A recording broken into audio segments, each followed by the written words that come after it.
Tayo ay magandang hapon sa ating lahat.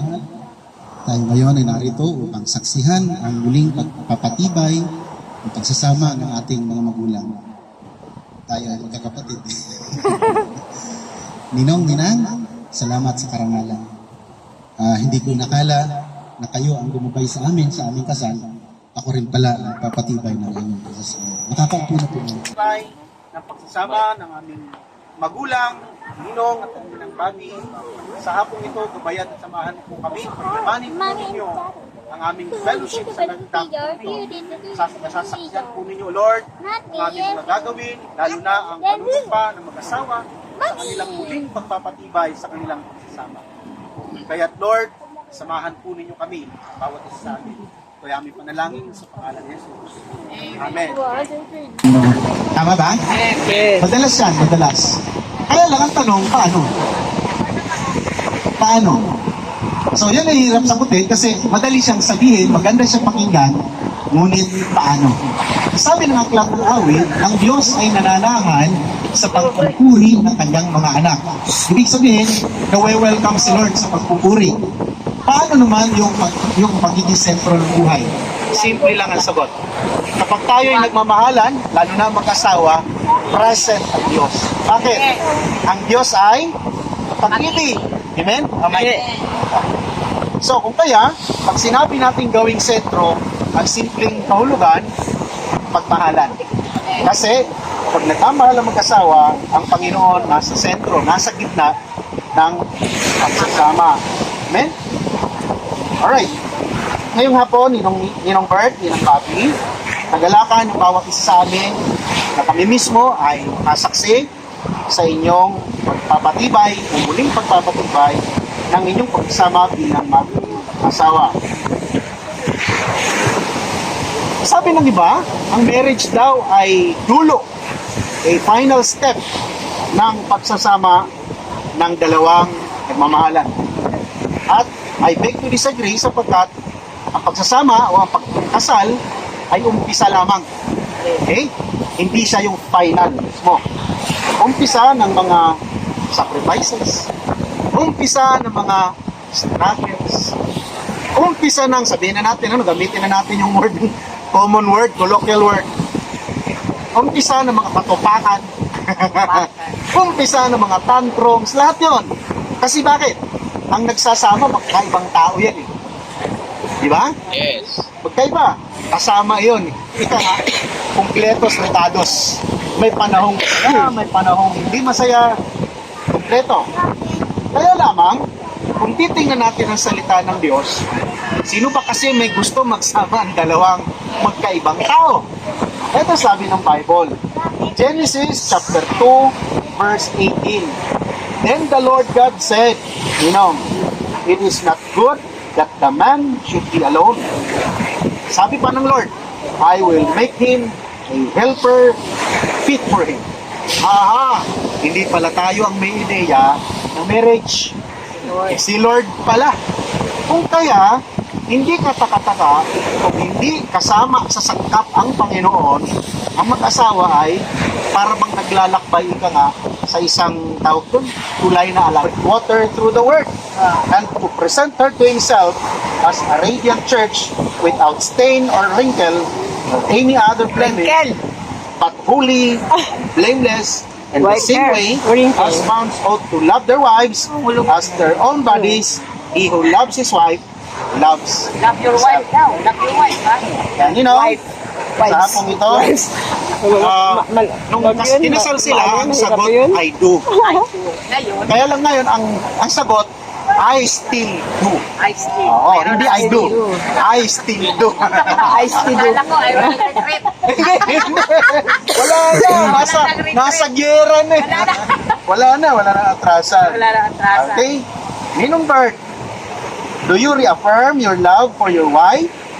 Will you love, honor, cherish, Huwag ka magbabago ng sagot. Huwag ka magbabago for ng richer sagot. or poorer, for better or worse, and forsaking all others, be faithful to her as long as you both shall live? Faithful daw, ha? I still. Alright. Still the same before. Amen. So parang nung unang idol lang. Ay, Never fades. Inang, sabi ng Ephesians 5:23-24, wives, submit to your husband as to the Lord. Madalas, yung salitang ito bago ko ituloy, meron tayong kaisipan ng submit ay parang inferior, parang mas mababa ang babae. Hindi. Hindi.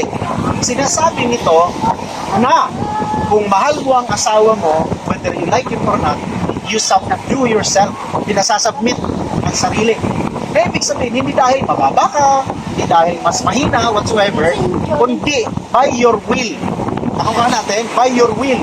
Nag-decide ka na, dito ako lulugar kasi mahal ko ang asawa ko. Yun ang ibig sabihin nun. Okay?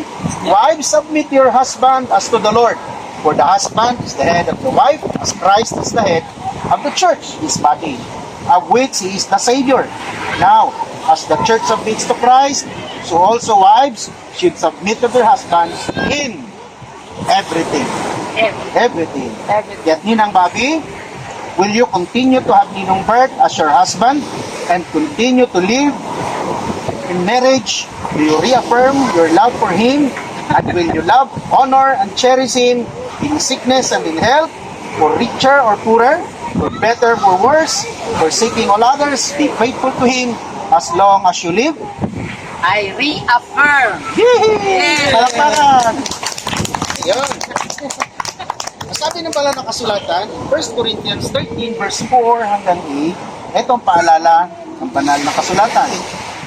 Love is patient, love is kind, it does not envy, it does not boast, it is not proud, it does not dishonor others, it is not self-seeking, it is not easily angered, it keeps no record of wrongs, love does not delight in evil, but rejoices with the truth, it always protects, always trusts, always hopes, always perseveres, love never fails. So, kailanman hindi mag-fail ang pag-ibig. There is some cup na for 43 years tried and tested. Amen. Ayan. Ngayong hapon, Ninong, Ninang, maghawak kayo ng kamay. Asan yun ba sila? Ay, wala. Saan? Wala pala, hindi na. Okay. Ivy, wala siksi. Wala pala, ano? Hindi pala na. So, Ninang, nakatihaya ang kamay ninyo. Dapat dito. Ninang, pahol ang kamay. Yan. Kanya-kanya to. Okay. So, mamaya ay papasahin nila yung kanilang susumpaan, anak. The affirmation. Pero sa paghawak ng kamay ni Ninong, ang kamay ng Ninong ay nasa ibabaw. At sa inyong paghahawak kamay, Ninong Bert, please repeat after me. Sabihin niyo ang pangalan ng Ninang. Truly, yan. Nangangako ako, katulad ng una, nasinutan kita ng singsing na ito, bilang simbolo ng aking pag-ibig at katapatan sa iyo. Amen. Ninang, okay, paano naman Ninong yung kamay?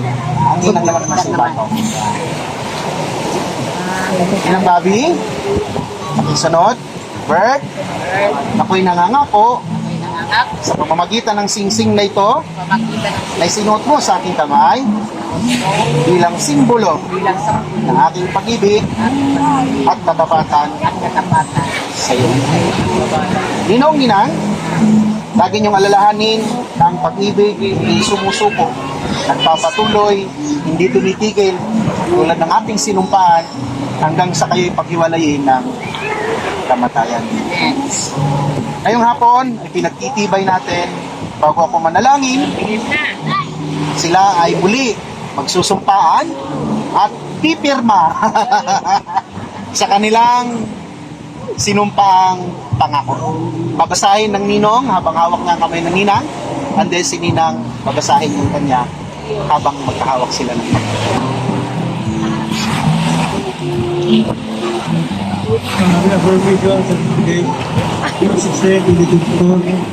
Ako magkahawak. husband, their permission. Hermanong Ibila, kabila ng mga hamon sa tibay ng ating pagmamahalan na tuloy tayong nagatindi sa ating pagpaan. Tunay na walang anumang sinuman makakagulay sa ating pagkatang Diyos ang nagpapuro sa atin. Kaya ng ating pangako, mamaling kita sa hirap ginawa, sakit at kalusugan. Buhay man o kamatayan, mahal naman kita, walang duda. Amen. Hey. Reaffirmation of certificate. Minamahal ko, Bertie. Sa kabila ng mga hamon ng pagsubok na sumubok sa tibay ng ating pagmamahalan, nanatili tayong nakatindig sa ating sumpaan. Tunay na walang anuman o sinuman ang makapagkaiwalay sa atin sapagkat ang Diyos ang nagbuklod sa atin. Gaya ng aking pangako, mamahalin kita sa hirap at ginhawa, sa sakit at sa kalusugan, sa buhay man o kamatayan. Mahal na mahal kita, walang duda. Pirmahan niyo. Ako, may ebidensya. Baka ibang pirma yan. Sige, sige. Sa ibang pirma. Baka mali ah. Yun. Dito, atin na ha, kasi Mamaya pa. recorded to. Oo. Ebidensya, may ebidensya. All over the world. Naka-live pa, no? Oo. Ito ba? Nasama sa amin. Sumasama sa akin. Okay na? Ay. Okay. Pahan na. Hermana. Sige. Okay. Tayo ay mananalangin. Hilingin natin na tumayo. Asawa. Samahan niyo akong mag-pray. Bawat isa sa atin, pwede manalangin. Aming Ama o Diyos, Sa lahat, kami po ay nagpupuri at nagpapasalamat po. Diyos, sa akin ito, At kami ay nagkasama-sama masaksihan, muling pagpapatibay ng mag-asawa Bert, Bobby, na kung saan ito, Diyos, ay isang bagay na mahalaga sa inyo. Sapagkat sa panahon namin ngayon, ang pag-aasawa ay nasira, ang pagpasagrado. Kaya Lord, bihira ang gumagawa nito. Lord, narito ay kami ay tagalakang makasaksi. Masama kami bilang pamilya na pinagtibay ang sumpa ito. Kaya sa hapong ito, Lord, katulad bawat isa sa amin, ikaw mismo, nakasaksi sa panunumpa ng pag-asawa. Kaya, anumang pagpapala ng kalangitan ay ipuhus-puli mo sa kanya. Habang buhay, magkasama ang pagkakalakan, pagpapalalim sa iyong kalooban, gumagawa ng iyong kalooban. Sa lahat, mayabong sa pag-ibig sa bawat araw na lumilipas. Gawin mong pagpapala ang mag-asawang ito sa marami pang tao, Panginoon. Paano pinagpala kami, Panginoon, bilang pamilya, bilang church, Panginoon, bilang mag-anak, bilang magkakapatid, lalong higit ng mga extended family. Kaya Lord, pagpalain po ninyo ang asawa sa kanila, Panginoon, buhay. Panginoon ito, hanggang sa yung marap sa inyo, Panginoon. Kung di man mag-asawa bilang magkapatid, subalit kakasal naman sa inyo. Amen. Sa amin ito, hiling namin ang iyong papala sa pangalan ng Panginoon. Amen.